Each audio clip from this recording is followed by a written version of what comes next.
Osculetur me osculo ori sui, le désir de Dieu dans la réception du Cantique des Cantiques. Vous voyez ici une miniature médiévale, une très belle miniature de l'an 1000 à peu près. Donc vous voyez tout un parcours à partir du baptême jusqu'à l'union eucharistique. Et en fait, il m'a semblé que dans la mesure où le Cantique du Cantique est un véritable parcours, un véritable itinéraire, il m'a semblé que cette miniature illustrait bien le propos de ce soir. Alors, le parcours que je vous propose aujourd'hui, c'est tout d'abord bien comprendre la notion d'allégorie et l'interprétation juive du Cantique des Cantiques. Nous allons ensuite voir les 3 livres de Salomon, et donc les 3 livres attribués à Salomon, c'est l'Ecclésiaste, le livre des Proverbes et le Cantique des Cantiques. Et donc le Cantique des Cantiques étant présenté comme le cantique qui surpasse tous les autres. Ensuite, nous allons voir l'itinéraire vers le Cantique des Cantiques selon Origène.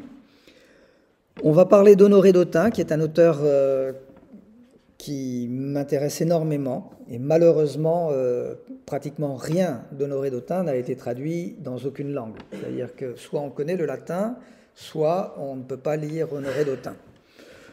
Ensuite, nous verrons ce qu'en dit saint Bernard de Clairvaux, l'explication du premier verset du Cantique des Cantiques, Osculetur me osculo ori sui, puis Guillaume de Saint-Thierry, qui était un disciple de saint Bernard de Clairvaux, la structure du cantique. Alors, le premier point, avant d'entrer donc dans le vif du sujet, vous savez que vous avez 2 traductions du premier verset. Donc en grec, on dit qu'il m'embrasse des baisers de sa bouche, au pluriel, et en latin, qu'il m'embrasse du baiser de sa bouche. En fait, si on remonte au texte hébraïque, au texte consonantique original, il est possible que les 2 lectures aient été possibles. C'est ce qui explique que dans la tradition latine, on est compris un seul baiser, et dans la tradition grecque, on est compris plusieurs baisers. Bien. Alors, on va se centrer sur la tradition latine, surtout. Alors, saint Grégoire le Grand, il a produit un très très beau commentaire sur le Cantique des Cantiques, et malheureusement, il paraît que c'était un commentaire complet, mais malheureusement, nous n'avons conservé de ce commentaire que la première partie du premier chapitre, et c'est très beau. Et alors il dit: depuis que le genre humain a été expulsé des joies du paradis, entrant dans l'exil de la vie présente, il a le cœur aveugle à l'égard de l'intelligence spirituelle. Alors, ce qu'il faut bien comprendre, c'est que depuis le XVIe siècle, on a un peu perdu la façon de lire l'Ancien Testament en fonction de l'intelligence spirituelle. Or, depuis l'Antiquité jusqu'à la fin du Moyen Âge, tous les écrivains de l'Église disent que quand on lit l'Ancien Testament, il faut arriver à briser l'écorce du sens littéral, le premier sens qui apparaît, pour arriver à avoir accès à l'intelligence spirituelle. Et l'intelligence spirituelle de l'Ancien Testament, dans l'interprétation chrétienne, c'est le Christ. Alors, donc il faut arriver à voir, et c'est comme ça que ça a été expliqué dans toute l'Antiquité chrétienne et dans tout le Moyen-Âge chrétien. Le Cantique des Cantiques a été toujours expliqué comme un chant qui parle de l'époux et de l'épouse, l'époux étant le Christ et l'épouse étant l'Église. Si la voix divine disait à ce cœur aveugle « marche à la suite de Dieu » ou « aime Dieu », comme on le lui a dit dans la loi, désormais exilé, refroidi et engourdi dans l'insensibilité, il ne saisirait pas ce qu'il entendrait. Aussi, est-ce par énigme que le discours divin s'adresse à l'âme engourdie par le froid et que, à partir des réalités qu'elle connaît, il lui inspire secrètement un amour qu'elle ne connaît pas. L'allégorie offre en effet à l'âme éloignée de Dieu comme une machine qui la fait s'élever vers Dieu. Telle est l'introduction que saint Grégoire le Grand donne à son commentaire sur le Cantique des Cantiques. Et alors il ajoute, par le moyen des énigmes, en reconnaissant dans les mots quelque chose qui lui est familier, elle comprend dans le sens des mots ce qui ne lui est pas familier, et grâce à un langage terrestre, elle est séparée de la terre. Car n'ayant pas d'aversion pour quelque chose de connu, elle comprend quelque chose d'inconnu. Autrement dit, c'est toujours la quête du deuxième sens. On a une allégorie, on a des images, et il faut arriver à voir derrière ces images, derrière cette allégorie, le sens caché vers lequel tendent ces allégories. C'est en effet de ces réalités qui nous sont connues et dont sont faites les allégories que se revêtent les pensées divines. Alors, en reconnaissant l'apparence extérieure des mots, nous parvenons à l'intelligence intérieure. Donc il faut savoir que l'interprétation juive est unanime tout au long de l'Antiquité. Déjà, on pourrait dire d'une certaine façon dans la traduction de la Septante, qui est une traduction faite dans un milieu juif au IIe siècle avant Jésus-Christ. Et puis pendant toute l'Antiquité, tout le Moyen Âge et jusqu'au XVIIIe siècle, l'interprétation juive, elle est unanime. Le Cantique des Cantiques a un sens allégorique.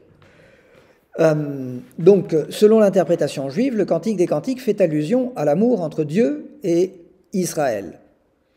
Et en s'appuyant sur cette riche tradition d'interprétation, les pères de l'Église ont appliqué le Cantique à l'amour entre le Christ et son Église, c'est là le sens allégorique, ou encore, et ce n'est pas l'un ou l'autre, c'est aussi l'un et l'autre, ou encore à l'amour entre Dieu et l'âme, et c'est ce qu'on appelle le sens moral.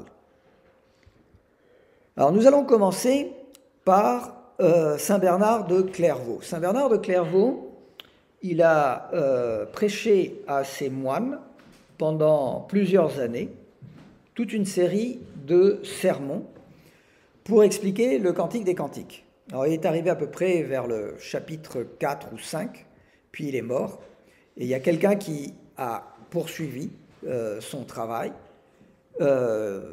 qui est mort également, avant d'être arrivé au bout. Et puis il y a finalement un troisième personnage qui a fini le commentaire de Saint Bernard de Clairvaux et qui est arrivé jusqu'au bout. Saint Bernard de Clairvaux dit au début que, en fait, les trois livres attribués à Salomon, c'est-à-dire Qoéleth, donc l'Ecclésiaste, les Proverbes et le Cantique des Cantiques, c'est comme les trois pains, dans la parabole de l'Évangile, les trois pains que sollicite le nouveau venu. Il y a un ami qui arrive à une heure tardive de la nuit et il frappe à la porte de son ami et il demande donne-moi trois pains, parce que j'ai quelqu'un qui vient d'arriver et j'ai rien à lui offrir, donne-moi trois pains. Et donc Saint Bernard de Clairvaux dit « C'est pourquoi Salomon, divinement inspiré, a chanté les louanges du Christ et de l'Église, et la grâce de leur saint amour et les liens sacrés de leur mariage éternel. En même temps, il a exprimé le désir d'une âme sainte et, exultant dans l'esprit, il a composé cet épithalame comme une louange joyeuse mais symbolique. Les paroles de l'Ecclésiaste, donc le premier livre parmi les trois livres de Salomon, ou attribués à Salomon, vous ont assez instruit avec la grâce de Dieu à connaître et à mépriser la vanité de ce monde. Effectivement, l'Ecclésiaste, vanitas vanitatum, vanité de vanité.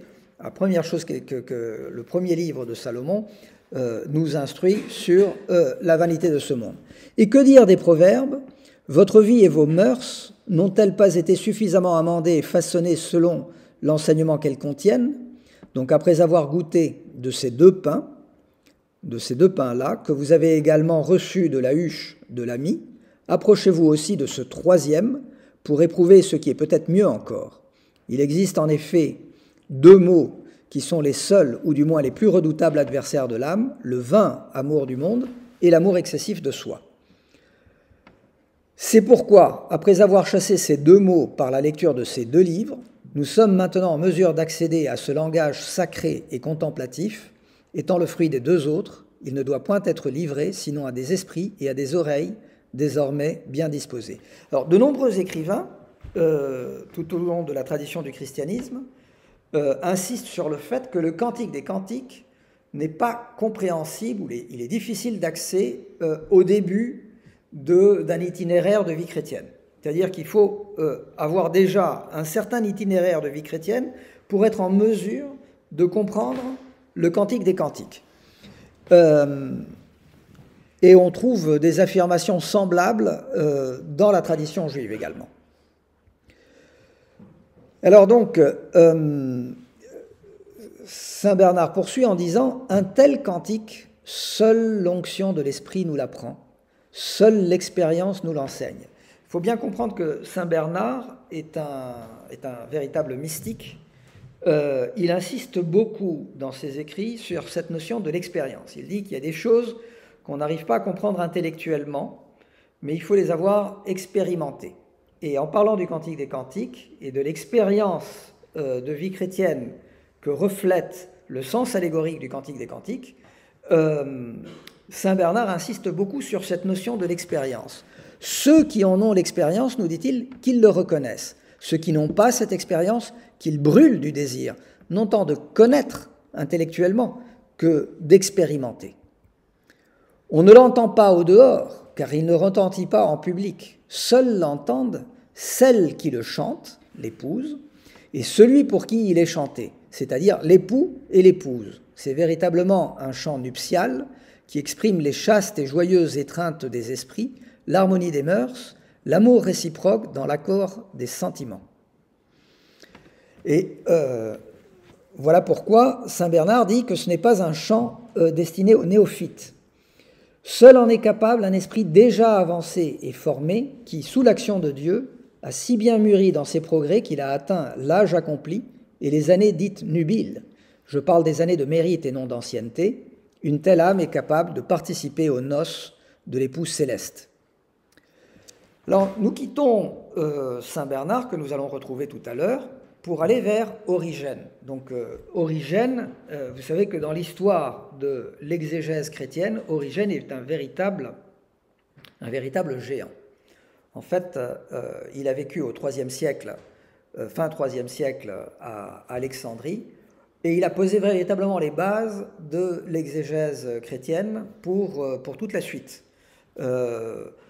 On a une partie de ses écrits, donc il a écrit en grec, on a une partie de ses écrits en grec, on a une autre partie de ses écrits grâce aux traductions de Ruffin et de Saint Jérôme, donc en latin.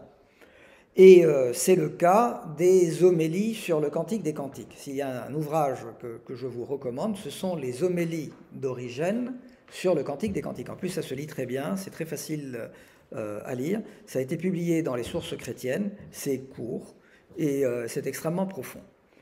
Et là, Origène dit un petit peu la même chose que saint Bernard. On n'accède pas au domaine du cantique sans préparation. Et il nous explique qu'il y a dans l'Ancien Testament 6 cantiques.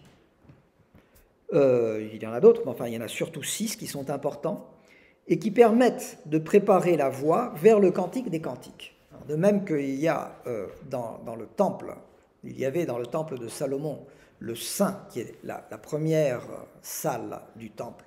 Et puis ensuite, après le Saint, il y avait le Saint des Saints, qui était la deuxième salle dans laquelle n'entrait que le prêtre, l'archiprêtre,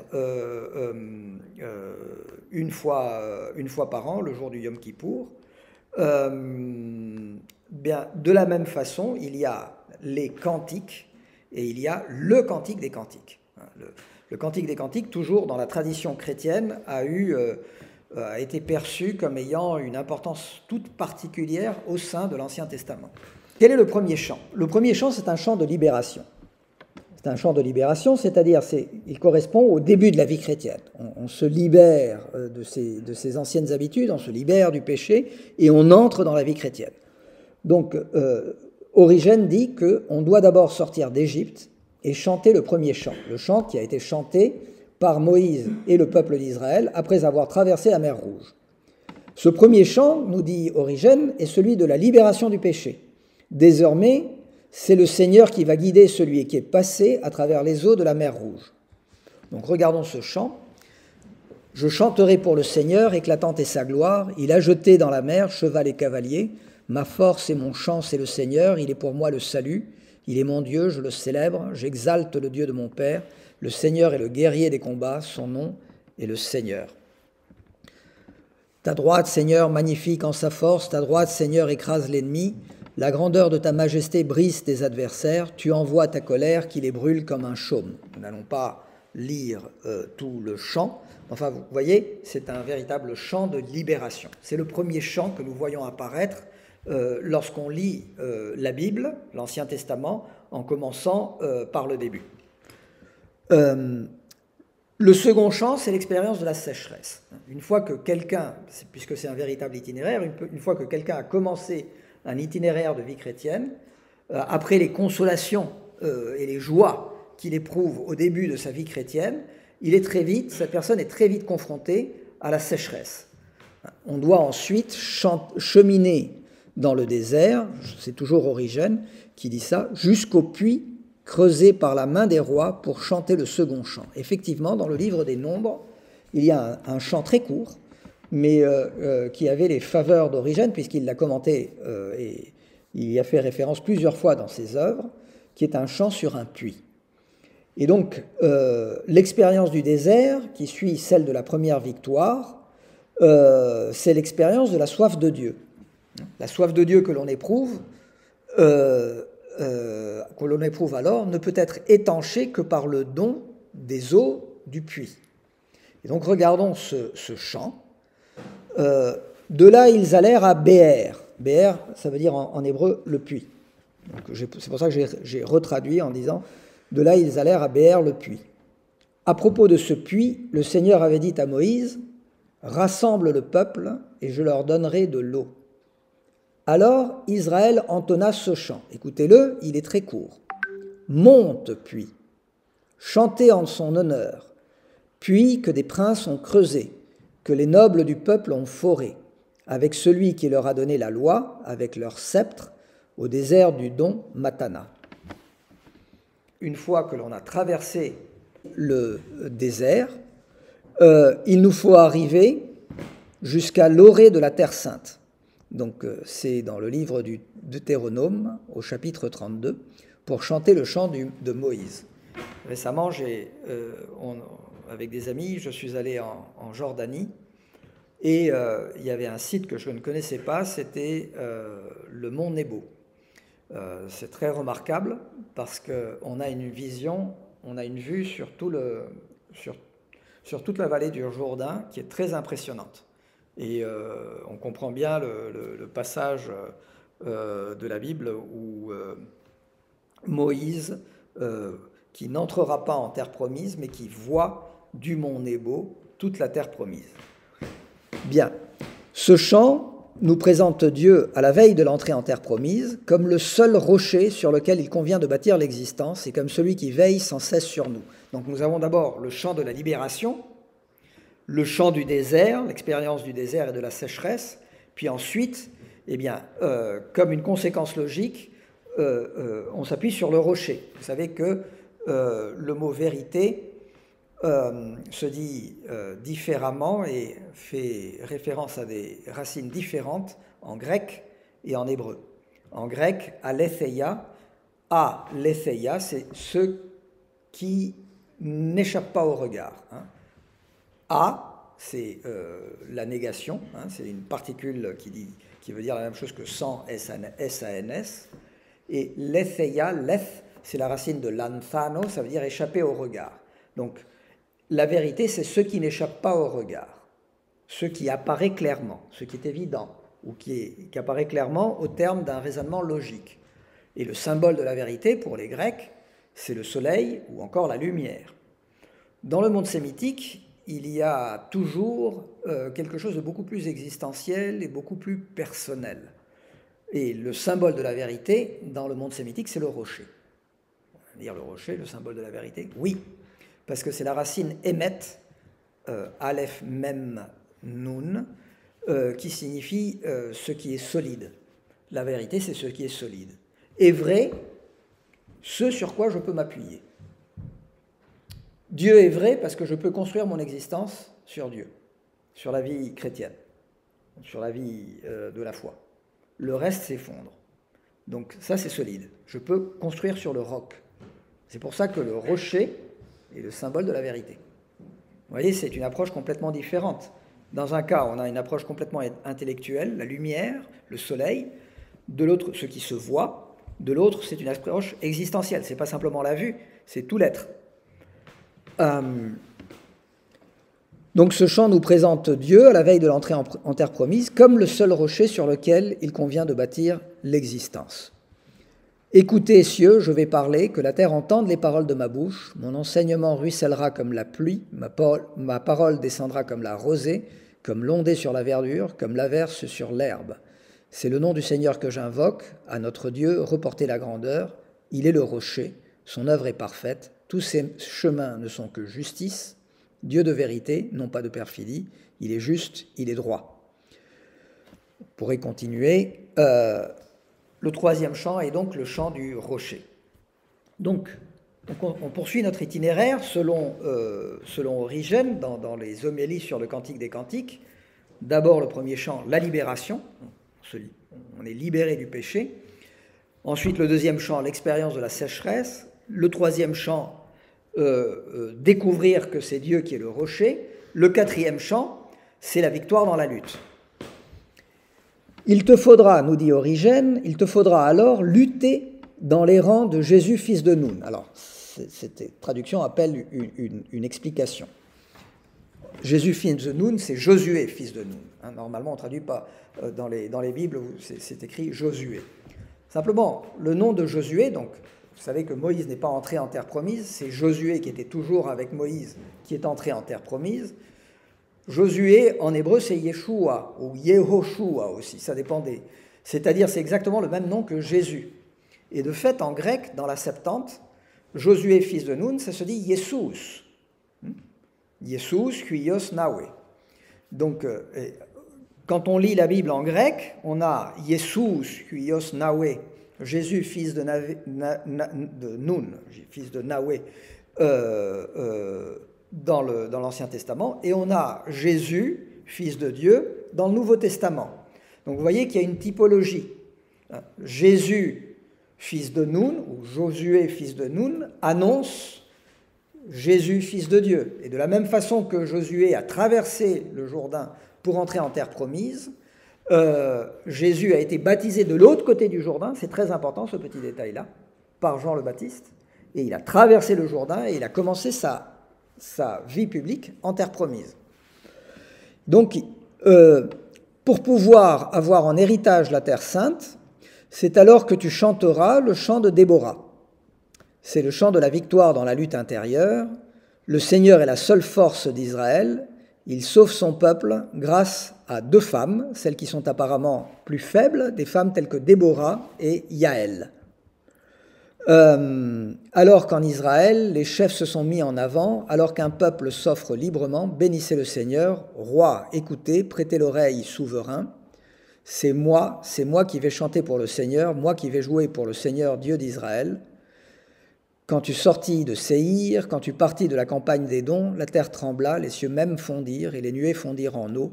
Les montagnes furent ébranlées devant la face du Seigneur, celui du Sinaï, devant la face du Seigneur, Dieu d'Israël. Au jour de Shamgar, fils d'Anath, au jour de Yaël, ne passaient plus les caravanes. Ceux qui marchaient par les sentiers prenaient des voies tortueuses. Les guides manquaient. Ils manquaient en Israël jusqu'à ce que je me lève, moi, Déborah, jusqu'à ce que je me lève, mère en Israël.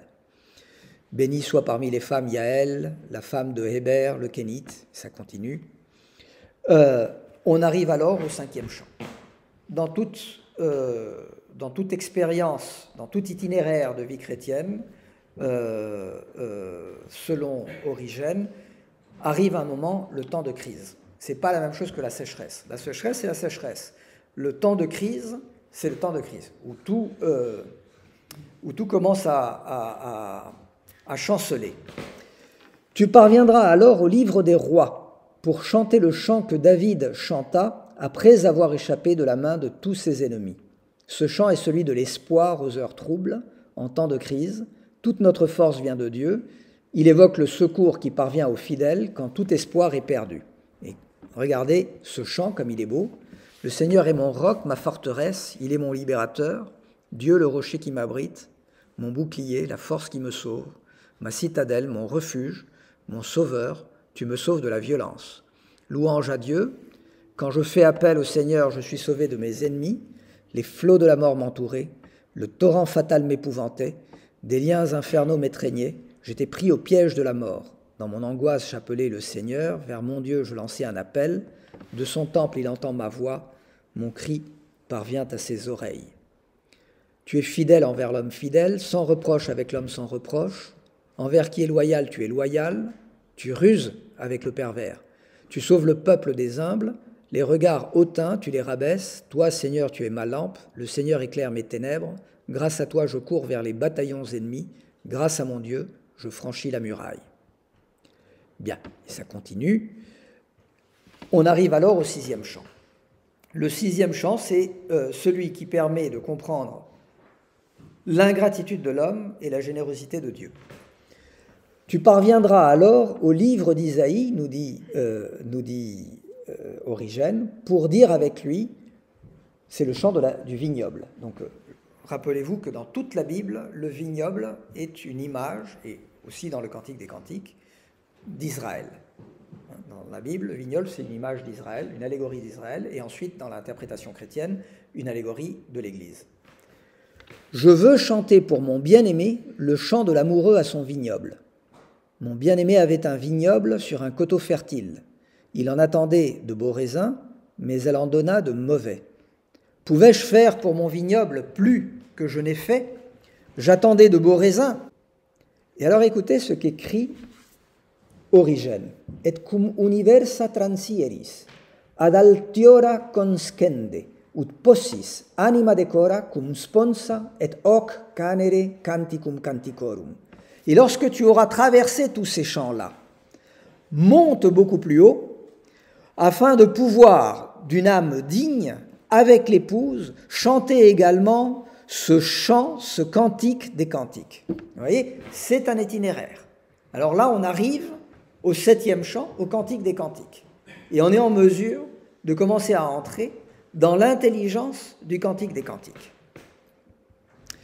Alors là, je vous présente une enluminure que j'ai trouvée dans un manuscrit des œuvres d'Honoré d'Autun, copié au monastère de Benedict Boyern en Bavière vers 1170. Il faut savoir que Honoré d'Autun est mort sans doute une vingtaine d'années auparavant. Honoré d'Autun, c'est un personnage dont on ne sait presque rien, mais qui a beaucoup écrit. Et il était extrêmement connu au Moyen-Âge, et à en juger en tout cas d'après le nombre des manuscrits que nous avons conservés de ses œuvres. C'était quelqu'un qui était souvent cité jusque dans les années 50. À partir des années 50, le lecteur cultivé potentiel n'était plus quelqu'un qui pouvait lire le latin, donc on a cessé de le citer. Très bien malheureusement. Et ce qui est tout à fait regrettable, c'est qu'il n'a pas été pratiquement pas traduit. Il a un commentaire des psaumes qui est remarquable. Alors là, c'est plus grave, parce que le commentaire des psaumes, nous avons dans l'édition de Migne, dans la patrologie latine, nous avons quelques psaumes commentés par Honoré d'Autun. Mais j'ai appris par la suite qu'il avait tout commenté. Donc, on a les manuscrits, mais on n'a même pas l'édition en latin. On a simplement les manuscrits. Et ensuite, pour le Cantique des Cantiques, il a un commentaire qui, lui, est dans la patrologie latine de Migne. Et je l'ai découvert un peu par hasard. Et je vais vous en donner un exemple, parce que je vais le traduire, et parce que je l'ai traduit. Mais sinon, vous n'auriez pas accès, à moins de lire en latin, à ce texte. Vous voyez à quel point c'est dommage, un auteur aussi, enfin vous en jugerez vous-même. Expositio in Cantica Canticorum. Donc, Honoré d'Autun, donc beaucoup d'auteurs avec lui se demandent, le Cantique des Cantiques commence de façon très abrupte. Osculetur me osculo orisui. C'est un petit peu comme un début in medias res. Hein, c'est-à-dire que tout à coup, il y a l'épouse qui s'écrie qu'il m'embrasse du baiser de sa bouche. Pourquoi dit-elle cela? De qui parle-t-elle? Que s'est-il passé auparavant?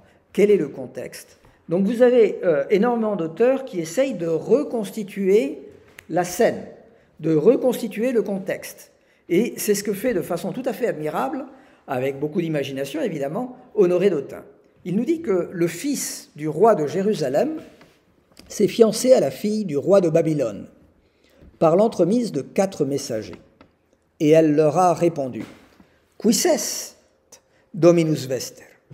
Qui est votre maître? Ils lui ont dit, « Dominus noster est rex regum et dominus dominantium, rex gloriae et princeps pacis. » Notre maître est le roi des rois et le seigneur des seigneurs, le roi de la gloire et le prince de la paix. Et elle a demandé, « Est pulcher, est-il beau ?» Ils lui ont dit, « Eius pulcritudinem sol et luna mirantur. » La lune et le soleil admirent sa beauté. « Quia est speciosus forma prae filiis hominum. » Car il est beau plus que tous les enfants des hommes. « Et totus desiderabilis. » Et tout entier désirable. « In quem angeli desiderant prospicere. » Celui en qui les anges souhaitent regarder, plonger leur regard. Et elle a demandé, « Est potens, est-il puissant ?» Ils lui ont dit, « Gloriae divitiae in domo eius, et torrente voluptatis potabit eos. » Les gloires et les richesses sont dans sa maison, et il les abreuvera d'un torrent de volupté. Et elle a demandé, « Honoratur muneribus, est-ce qu'on l'honore par des dons ?» Ils lui ont dit, « Reges Tarsis et insulae munera offerent. » Les rois de Tarsis et les îles offrent des dons. « Reges Arabum et Saba dona adducent. » Les rois des Arabes et de Saba apporteront des dons, des présents. Et elle a demandé, « Quaes eius servitus » Qui sont ceux qui le servent? Ils lui ont dit, « Omnes gentes serviunt ei. » Tous les peuples le servent. Et elle a demandé, « Quae est laus eius » Quelle est sa louange? Ils lui ont dit, « Omnes gentes magnificant eum » Tous les peuples lui rendent gloire. « Is auditis respondit, ipse dominus vester veniat, et osculetur me, osculo oris sui. » Ayant entendu cela, elle répondit, « Lui-même, votre Seigneur, qu'il vienne et qu'il m'embrasse du baiser de sa bouche, et loquatur mi, et qu'il me parle, qu'il me dise quae sibi placeant, les choses qui lui plaisent, et faciam voluntatem eius, et je ferai sa volonté. Rex coelestis Jerusalem est Deus, cuius filius est Christus. » Nous dit Honoré d'Autun, le roi céleste de Jérusalem, c'est Dieu, dont le fils, c'est le Christ. Rex Babylonis huius mundi est diabolus, tandis que le roi de Babylone, de la Babylone de ce monde, c'est le diable, ut scribitur, comme il est écrit, princeps huius mundi judicatus est, le prince de ce monde a été jugé. Et la fille de ce prince du monde, de ce diable, c'est la nature humaine qui est devenue telle par l'imitation du péché. Alors Honoré explique que l'on peut être fils soit par génération, soit par imitation, et que la nature humaine est devenue fille du diable en l'imitant. Et Honoré ajoute que le Fils de Dieu s'est quand même fiancé à la nature humaine lorsqu'il a fait savoir au patriarche qu'il avait décidé d'assumer la nature humaine. Et il a envoyé des messagers lorsqu'il a voulu que les prophètes l'annoncent au genre humain. L'épouse du Christ peut se comprendre de 2 façons, soit la nature humaine que le Christ a assumée, soit l'Église qu'il a prise pour son corps. Donc le Christ a épousé la nature humaine lorsqu'il a assumé la chair au sein de sa divinité, et le Christ épousera encore la nature humaine lorsqu'il recevra tous les hommes dans la communion du royaume. Cette nature humaine se divise en 2, la synagogue et les nations. Les prophètes furent envoyés au peuple juif et les apôtres aux nations. Mais à partir de ces 2 épouses, des hommes et des femmes venus de ces 2 épouses, une seule femme a été conduite au Christ. C'est l'Église catholique qu'il a épousée, donc qui vient à la fois du judaïsme et, des nations, et que le Christ a épousée en assumant la nature humaine. Et c'est cette épouse-là qui, désirant l'arrivée de l'époux, dit qu'il me couvre des baisers de sa bouche. Nous revenons à Saint Bernard de Clairvaux pour parler des 3 baisers et du baiser signe de paix et de l'infusion de l'esprit. Osculetur me osculo orisui. Donc, Saint Bernard considère que nous ne pouvons pas être embrassés de la bouche même du Christ. Et c'est pour ça que le texte ne dit pas « osculetur me ore suo », qu'il m'embrasse de sa bouche. Ce serait là le privilège de l'homme que le Verbe a assumé, c'est-à-dire le privilège du Christ. Nous devons demander plus humblement d'être embrassés du baiser de sa bouche, « osculetur me osculo orisui », ce qui est commun à un grand nombre d'êtres humains. Alors, à partir de là, il y a l'expérience du baiser spirituel. Si quelqu'un a reçu de la bouche du Christ, ne fût-ce qu'une fois, le baiser spirituel, celui-là, vraiment, peut chercher à retrouver cette même expérience et il aime à la redemander. Vous voyez comment Saint Bernard insiste beaucoup sur l'expérience mystique, sur l'expérience de la vie chrétienne, sur l'expérience de l'oraison. Je pense que personne ne peut savoir ce qu'elle est, sauf celui qui la reçoit. C'est réellement une manne cachée. Et celui-là seul qui en mange aura encore faim. C'est une source scellée, où l'étranger n'a point d'accès, mais celui-là seul qui en boit aura encore soif. Écoute celui qui en a fait l'expérience, comment il réclame, rends-moi, dit-il, la joie de ton salut. Donc, nous avons 3 baisers.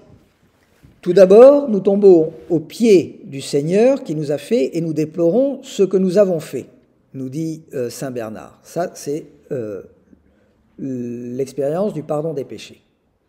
Ensuite, nous cherchons la main qui nous relève et qui raffermit nos genoux chancelants. C'est l'expérience de la pratique des vertus. Enfin, quand nous avons obtenu ces faveurs par bien des prières et des larmes, alors seulement nous osons peut-être lever la tête vers la bouche glorieuse elle-même, non pas simplement pour la contempler, mais je le dis, tremblant de crainte, pour y poser un baiser. Car le Christ Seigneur est esprit devant notre face, et en nous attachant à lui par le saint baiser, nous ne faisons plus qu'un seul esprit avec lui, grâce à sa complaisance. C'est à toi, dit saint Bernard, c'est à toi, Seigneur Jésus, c'est à toi que mon cœur a dit avec raison, ma face t'a cherché, je chercherai ta face, Seigneur. Car tu m'as fait entendre ta miséricorde dès l'aurore, lorsque tu as d'abord pardonné ma vie mauvaise, à moi qui, gisant dans la poussière, baisais avec un infini respect la trace de tes pas. Puis le jour avançant, tu as réjoui l'âme de ton serviteur, lorsque par le baiser de ta main, tu m'as accordé encore la grâce de bien vivre. Et maintenant, Seigneur de bonté, que te reste-t-il à faire, sinon me combler de joie par ton visage, en daignant me permettre aussi le baiser de ta bouche, dans la plénitude de la lumière, dans la ferveur de l'esprit. Alors Bernard explique alors que le baiser est un signe de paix. En fait, au Moyen-Âge, au XIIe siècle, dans la liturgie, il y avait le fameux baiser de paix, osculum pacis. Donc, au moment on se donnait la paix par un baiser. Or, si, comme le dit l'Écriture, nos péchés créent une séparation entre nous et Dieu, enlevons la séparation et la paix régnera. Comment nommer ce pardon sinon baiser de paix ? Ensuite, nous recevons le don d'une aimable familiarité avec Dieu. Celui qui rend gloire à Dieu embrasse vraiment la main de Dieu. Nous voyons que cela se passe de la même façon chez les hommes également. D'ordinaire, les serviteurs baisent les pieds des maîtres qu'ils ont offensés pour leur demander pardon, et les pauvres baisent les mains des riches quand ils reçoivent d'eux une aumône. Il est écrit, il souffla sur eux. Alors là, on arrive au osculo orisui, le baiser de sa bouche. Qu'est-ce que c'est ? Donc, saint Bernard fait allusion à Jésus qui souffle sur les apôtres, c'est-à-dire sur la primitive Église, et qu'il dit « Recevez l'Esprit Saint ». Oui, ce fut un baiser. Lequel ? Ce souffle corporel ? Non pas, mais l'Esprit invisible, communiqué dans ce souffle du Seigneur, pour nous faire comprendre par là qu'il procède également de lui comme du Père. Tout comme un véritable baiser est commun à celui qui le donne et à celui qui le reçoit. Il suffit donc à l'épouse d'être embrassée d'un baiser de l'époux, même si ce n'est pas directement de sa bouche. Il ne s'agit de rien de moins que de recevoir l'infusion de l'Esprit Saint. Bien.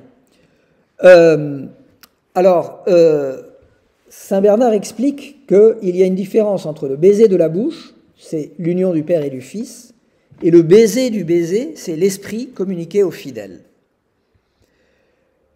Alors, je voudrais, comme dernier point, parler un petit peu de la structure du cantique. Vous savez que Saint Bernard de Clairvaux et Guillaume de Saint-Thierry sont contemporains. Donc en fait, Guillaume de Saint-Thierry était lui aussi un cistercien. Et un jour qu'ils étaient tous les deux malades, ils se sont retrouvés à l'infirmerie et Guillaume de Saint-Thierry explique comment Saint Bernard lui avait exposé le Cantique des Cantiques. Et il se trouve que tant Saint Bernard que Guillaume de Saint-Thierry ont tous deux composé un commentaire du Cantique des Cantiques. Ni l'un ni l'autre ne l'ont terminé. Hein. Guillaume de Saint-Thierry n'a pas non plus terminé le commentaire du Cantique des Cantiques. Et alors, ce que j'ai trouvé de plus intelligent sur la structure du cantique, je l'ai trouvé chez Guillaume de Saint-Thierry. Il explique que ce chant, on l'appelle Cantique des Cantiques parce qu'il en renferme 4 et qu'il se divise en 4 parties. Et chacune d'elles aboutit à l'akubitu, au côte à côte, c'est-à-dire à l'union de l'époux et de l'épouse. Alors il explique que il y a à 3 reprises dans le Cantique des Cantiques, et ces 3 versets qui reviennent permettent de dessiner 4 cantiques différents. Donc il y a les paroles que vous connaissez bien si vous avez lu le Cantique des Cantiques. Ne réveillez pas l'amour jusqu'à son bon plaisir. Et donc ces versets qui reviennent plusieurs fois dessinent comme la structure du Cantique des Cantiques. Je vous en conjure, dit-il, fille de Jérusalem, n'éveillez pas, ne faites pas lever la bien-aimée, qu'elle ne le veuille. Et alors il explique comment le dernier côte à côte paraît finir autrement, sur un plus profond mystère. Les 3 premiers, en l'honneur des embrassements de l'époux et de l'épouse, entonnent un joyeux chant de fête. En revanche, le 4e s'achève sur ce cri de l'épouse. Fuis, dit-elle, mon bien-aimé, rends-toi semblable à la gazelle et au faon des biches. Alors, on peut dire que nous avons une première partie dans le Cantique des Cantiques. C'est la première rencontre et la célébration des fiançailles. C'est là que l'épouse délaisse son vignoble et son troupeau. C'est très important de garder cette image en tête. On a l'épouse au début qui délaisse son vignoble et qui délaisse son troupeau. Et en même temps, c'est le moment du don des bijoux. Alors il faut savoir que dans les peuples sémitiques, que ce soit dans l'ancien Israël ou que ce soit dans le monde arabe, et par exemple chez les Bédouins, aujourd'hui c'est tout à fait frappant, il y a tout un rituel qui conduit du moment où l'on demande la main de la fille jusqu'au mariage. Et il y a une séparation très nette entre les fiançailles et ensuite le mariage. Et les fiançailles ont une très grande importance, c'est pratiquement un mariage, hein, c'est-à-dire c'est rare que des fiançailles soient brisées. Et ce qui marque le début des fiançailles, c'est le don des bijoux. Donc, quand vous avez aujourd'hui encore, hein, quand vous avez dans le monde arabe, vous avez la toulbe, la khoutbe et l'ors. Donc la toulbe, c'est la demande de la main de la fille. Ensuite, il y a la première cérémonie qui est la khoutbe, ce sont les fiançailles. Et là, normalement, quand il y a les fiançailles, et même dans les familles chrétiennes, c'est comme ça. Donc il y a une cérémonie, donc on bénit les anneaux, et puis ensuite, c'est très important, le futur époux doit mettre tous les bijoux sur la future épouse. Donc il lui met les boucles d'oreilles, il lui met un collier, il lui met Des bracelets, merci. Voilà. Et ça fait partie de la cérémonie. Et quand vous lisez la Bible, par exemple, vous voyez que le serviteur d'Abraham est envoyé chercher une épouse pour son fils Isaac. Et la première chose qu'il fait quand il voit Rebecca, c'est lui offrir des bijoux. C'est un acte qui a un sens très particulier. Et aujourd'hui encore, quand un bédouin vous dit qu'il veut se marier, il va vous dire « mais je dois encore gagner de l'argent parce que j'en ai pas pour acheter des bijoux, etc. Il faut que j'achète les bijoux. » Bon, la première des choses, il faut acheter de l'or. Bien. Alors là, dans le Cantique des Cantiques, il y a le don des bijoux. Ça marque les fiançailles. On voit bien qu'il y a des étapes. Ensuite, vous avez le temps des fiançailles. Donc, après la célébration des fiançailles, vous avez le temps des fiançailles. Donc, l'épouse et l'époux vont pour la première fois au vignoble. Apparaît la première nuit dont on parle, où l'épouse est à la recherche de l'époux. Et alors, elle sort, elle voit les gardes de la ville, et elle demande « Avez vu celui que mon cœur aime ?» Et finalement, elle trouve l'époux, elle le saisit, elle dit « Je ne le lâcherai pas ». Ensuite, vous avez une troisième étape, sur le chemin des noces. Donc on voit le baldaquin dans lequel se trouve le roi Salomon. Et là, vous avez un chant d'amour, puis on a la description du jardin scellé dans lequel descend l'époux. Évidemment, le jardin scellé, c'est allégorique. Bon, nous avons une deuxième nuit qui est évoquée, c'est la nuit où l'épouse est en train de dormir, l'époux arrive et frappe à la porte, mais l'épouse hésite et ne veut pas se lever. Et quand elle se lève, l'époux a déjà disparu. Et alors elle sort dans la ville, elle voit cette fois-ci de nouveau les gardes de la ville, mais là, il lui enlève son manteau et il la roue de coups. Bon, c'est un petit peu... tout ça, évidemment, dans les commentateurs, Saint Jean de la Croix, par exemple, a commenté cela en parlant de la nuit de l'âme. Bien. Puis, on a une deuxième sortie vers les vignobles. Et finalement, la quatrième étape, c'est celle de la paix retrouvée. On a ce fameux passage de l'amour qui est fort comme la mort. Et il y a un passage, et c'est là-dessus que je vais conclure, dont je voudrais parler parce qu'on comprend toujours très mal ce texte-là. Je vous lis le texte, c'est juste à la fin du Cantique des Cantiques. « Notre sœur est petite, disent les deux frères. Elle n'a pas encore les seins formés. Que ferons-nous à notre sœur le jour où il sera question d'elle? Si elle est un rempart, nous élèverons au faîte un couronnement d'argent. Si elle est une porte, nous dresserons contre elle des ais aïès de cèdre. » Puis l'épouse dit, « Je suis un mur, et mes seins en figurent les tours.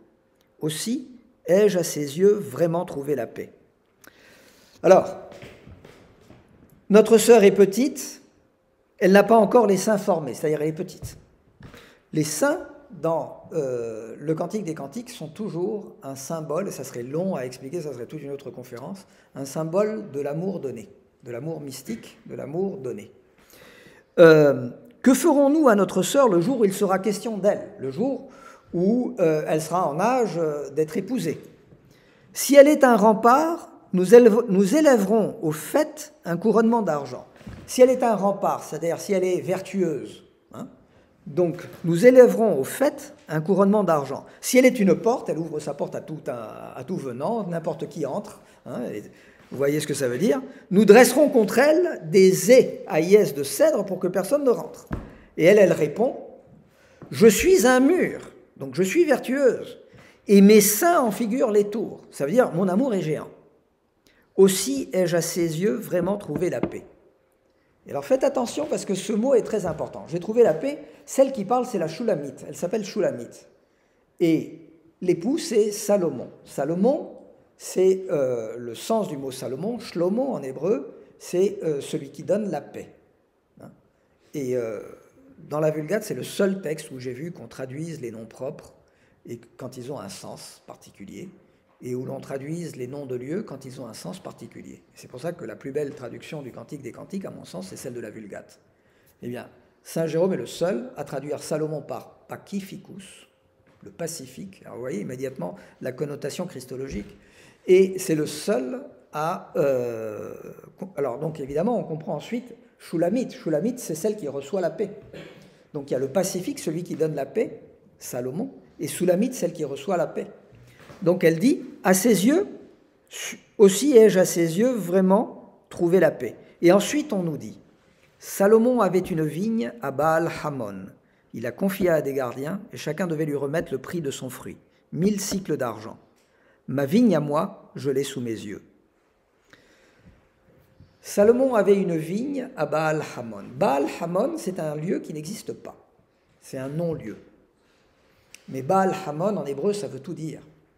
Et Saint Jérôme est le seul à traduire Winea erat pacifico, donc le Pacifique avait une vigne, Inea quae possidet populos, dans celle qui possède les peuples. C'est ce que veut dire Baal-Hamon. Autrement dit, le Pacifique avait une vigne, et on voit comment le sens du lieu nous conduit tout de suite à l'image de l'Église, dans celle qui possède les peuples, c'est-à-dire l'Église.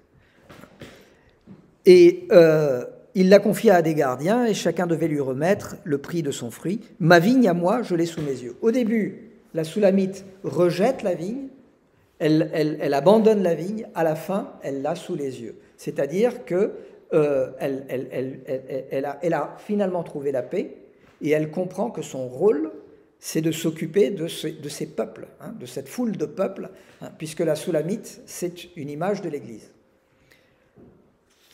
Voilà, et nous avons le dernier verset du Cantique des Cantiques. « Fuis, mon bien-aimé, sois semblable à une gazelle, à un jeune faon, sur les montagnes embaumées. »